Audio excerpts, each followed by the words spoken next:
Bienvenue dans cette nouvelle revue de moi-même Jetfire. Cette fois-ci, Edgemon alias Megatron, Chug, classique, figurine qui a sorti il y a 2 ans, je crois, avec, je dirais que ça faisait le classique carrément, parce qu'il y a eu un Megatron classique qui a son mode alternatif, qui est un fusil neuf, on va se le dire, qui avait quand même l'allure que je n'ai pas malheureusement, parce que quelqu'un, la dernière fois que je voulais le prendre, quelqu'un du forum l'a pris, mon tabarnak.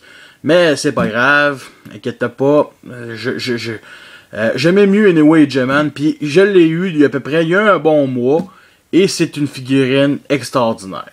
Ok, bon, ça c'est la boîte, c'est écrit 15 ans et plus, ça c'est vraiment stupide. Toward, la compagnie Toward, bien entendu, 01B, Edgemon. C'est la 2e édition du personnage. La première, c'est comme je l'ai dit, elle a sorti il y a 2 ans. Celle-là a sorti il y a un mois, puis en une journée, tout était déjà vendu. J'ai été chanceux de le trouver sur un autre site internet. Et 120$ plus tard, ben je l'ai reçu. Bien entendu, on a la photo avec RoboWard, RoboMod et le Gunmod. Une affiche. Pas grand chose de spécial. C'est une belle boîte. T'as dit ta tort. Et voici ce que vous attendez tous. Megatron en pistolet. Je vais baisser un peu la caméra. Taille Voyager. Quand même qui fit très bien dans la main. Ça c'est quand même beau. J'ai rajouté un sticker Decepticon ici. Une chance que j'en avais parce que sérieusement c'est pas plus grave que ça.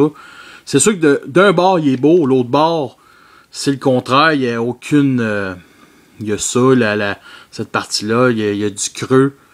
C'est pas beau tout de suite. En tout cas, c'est un fusil allemand, 2e guerre mondiale. Je me souviens même plus c'est quoi ce fusil-là. Ben, j'ai tué beaucoup d'Allemands en Call of Duty de même. Beaucoup d'Américains avec ce flingue-là. Je le trouve beau. Il est vraiment magnifique. Le plus grand décevage de celle-là, c'est la réédition, bien entendu. Ne pas le bout du canon pour former le genre de sniper et la crosse. Et ça, je l'ai appris quand j'ai commandé. Une journée après, j'ai commandé. J'étais en tabarnak, vraiment en colère, je vais vous le dire. J'étais comme tabarnak. Je voulais vraiment pas. Je voulais vraiment au complet. Tu sais, j'en ai rien à foutre de Megatron G1, mais je savais qu'ils vendaient le lacrosse et le canon. Puis vraiment, ils ont fait fuck all. Comme si ce jouet-là était fait. Tu sais, je suis content qu'il y ait été une réédition, mais c'est parce qu'elle coûte autant cher. Puis. Que la première, puis il manque des morceaux, puis c'est pas un Megatron, ça manque de morceaux. That's all, là, c'est simple que ça. Mais bon, je n'éterniserai pas là-dessus. Je vais vous le comparer avec un fusil neuf de classe zombie qui fit quand même les deux ensemble, qui a à peu près une genre de même taille. Le prix est différent. Mais vous comprenez ce que je veux dire, là. Boum, boum, boum. Sérieusement, ça rentre dans un étui airsoft, de pistolet airsoft, pour les joueurs de paintball. Ça, je trouve ça vraiment génial. Et aussi, si tu enlèves, bien entendu, cette partie-là ici, tu peux aller faire un hold-up dans un dépanneur. Fait que, oui, c'est plusieurs utilités pour rembourser le Edgemon, justement, parce qu'il manque des morceaux. Fait que, c'est une bonne technique. Non, pour de vrai, la boîte aussi, ils nous la vendent en mode robot, pas le choix. Pas vraiment le choix. Ils peuvent pas les vendre. C'est à peu près comme le MP Megatron. On va vous le comparer aussi avec Megatron de War for Cybertron, qui est un Deluxe, assez gros, assez correct.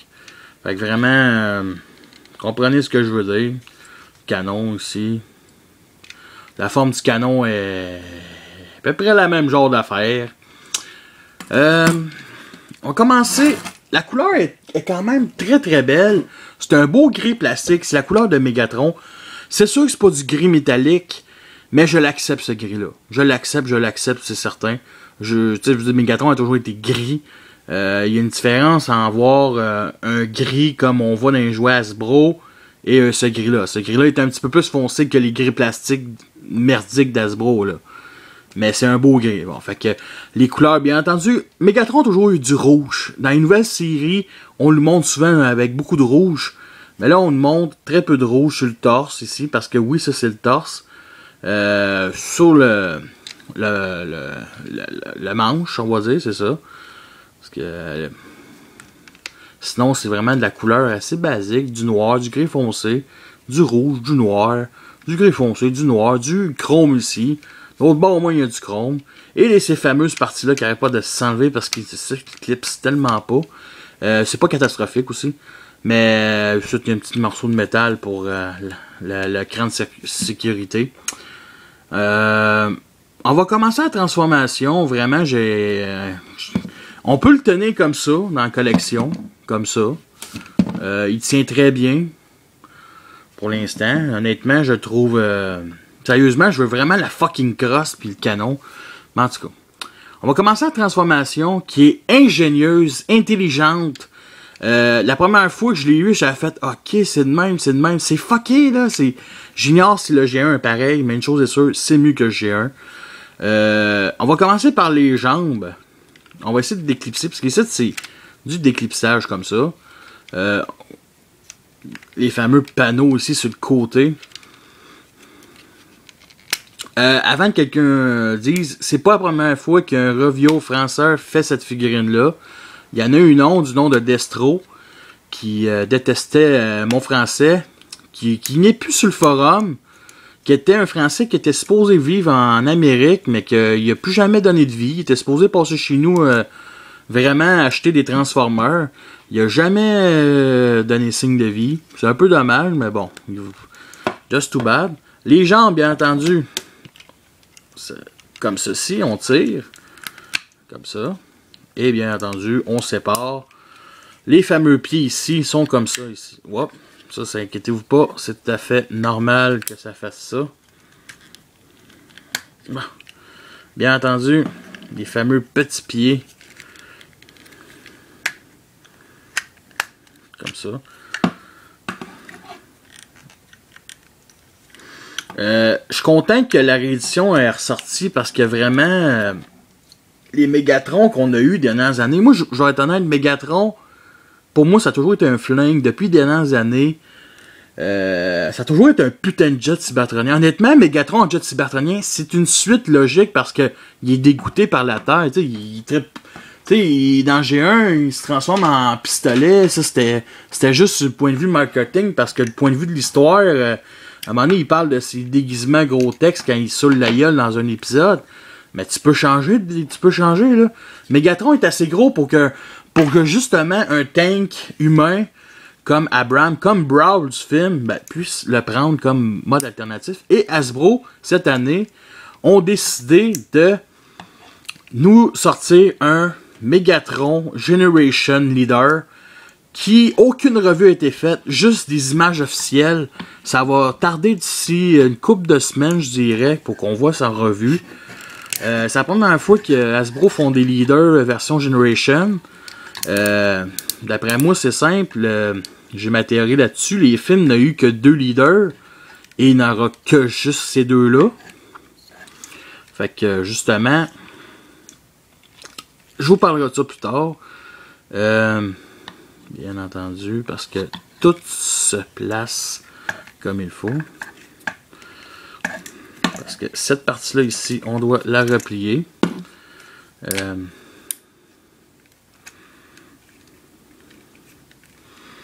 Cette partie-là, on doit la replier aussi. Bon. Pour que cette partie-là ici, on vienne la replier. C'est ça. Parce que c'est bien bizarre cette partie-là. Il y a une partie ici, comme vous voyez.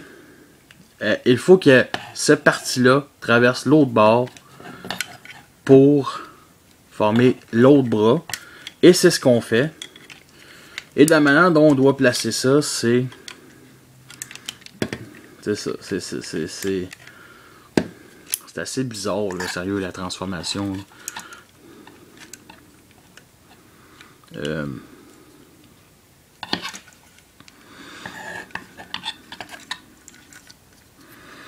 Je pense que j'ai passé des étapes un peu trop rapidement. Comme ceci. Il fallait vraiment remettre ça comme ça pour que ce foutu bras là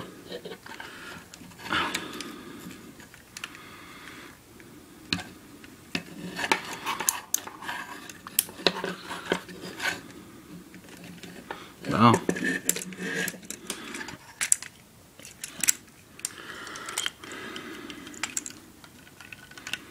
Bon, parfait. Pour que ces bras là ramènent ça ici comme ça. Bon. Pour venir clipser ça ici. Bien entendu, les pièces que j'avais mis en arrière retournent en arrière. Comme ceci. On vient clipser le torse. On vient clipser le bras ici. Bien entendu. Placer le bras comme ça.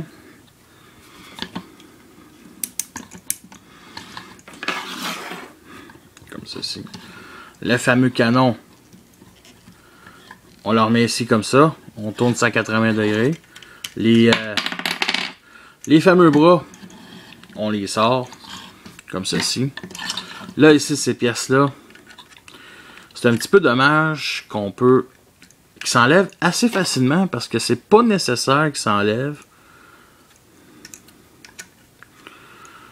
Comme ceci. Bien entendu. Et bien entendu, la pièce finale. Lui, comme ça, la fameuse tête. Et nous avons notre Megatron Hegemon de taille Voyager. Voici une petite comparaison avec Megatron Warforce Cybertron. Bon. Les détails, les couleurs restent pareils, du noir, du gris foncé, du gris, du rouge rouge transparent. Le jouet a quand même un très beau light piping sur la tête qui nous sort les yeux rouges. Peut-être pas tant que ça, ici, comme ça. Ouf, ça, non, vraiment pas. Mais honnêtement, c'est un... Puis justement, la tête, regardez-les comment elle est magnifique. C'est Megatron, il fait peur, il a son casque de chevalier, il va buter tout le monde.